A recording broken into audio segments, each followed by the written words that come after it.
Hi, this video is to highlight some of the differences between a Scratch project and a compiled Scratch project. So here we have Jeremiah McDonald's project Fireworks. If you haven't seen it, then check it out as it's well deserved of its many love-its, and as you expect it works perfectly in Scratch.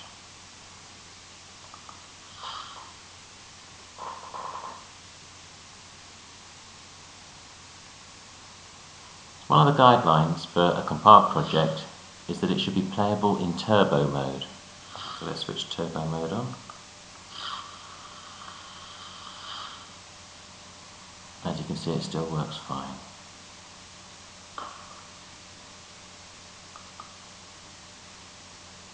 It's nicely written, and I could have compiled the project without any errors. I'm not going to do that now without one minor addition, and that's to add a wait block in this forever loop.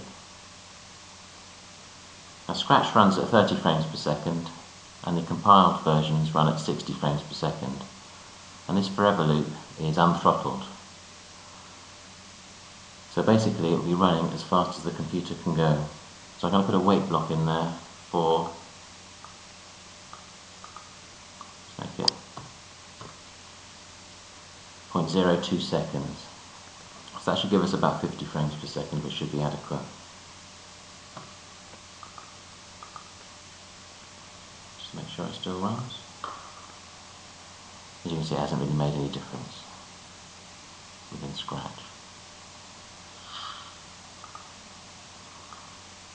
So let's compile that.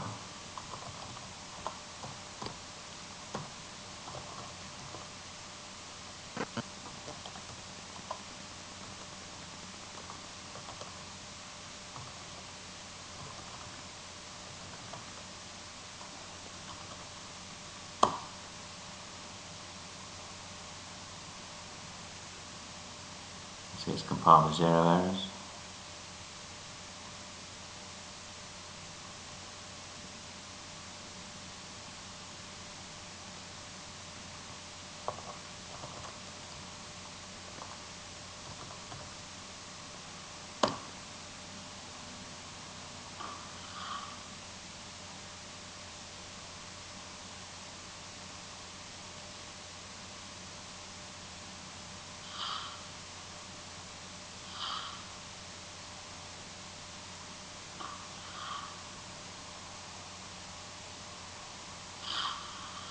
And now we have the compiled version.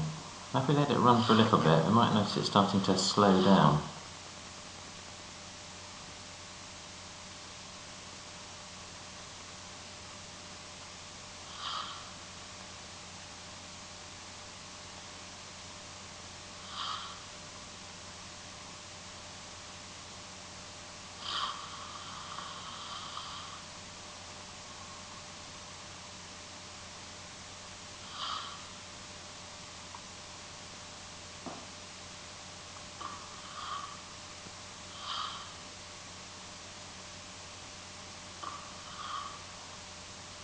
Now the reason for its slowdown is that a lot of this code is relying on touching edge logic. Now that's fine for Scratch, but it's not so good for the compiled version.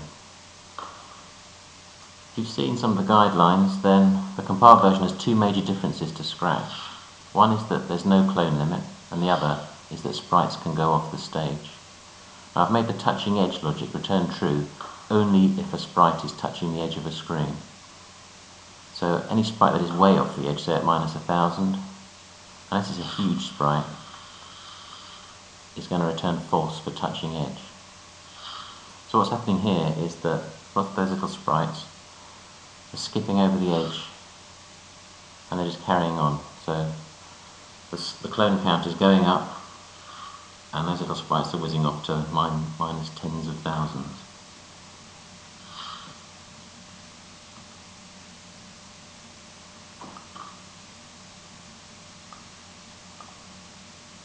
Now I've made a fix for that.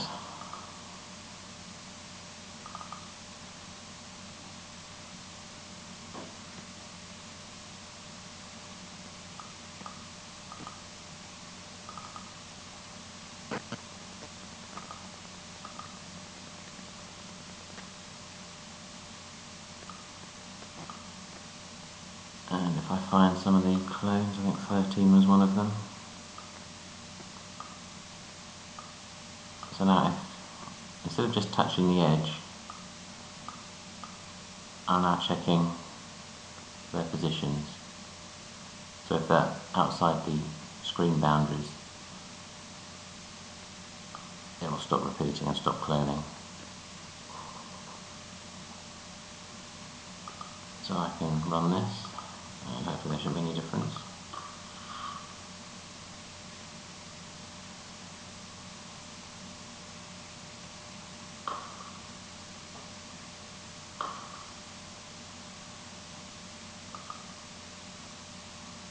If I compile that,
that shouldn't get the slowdown.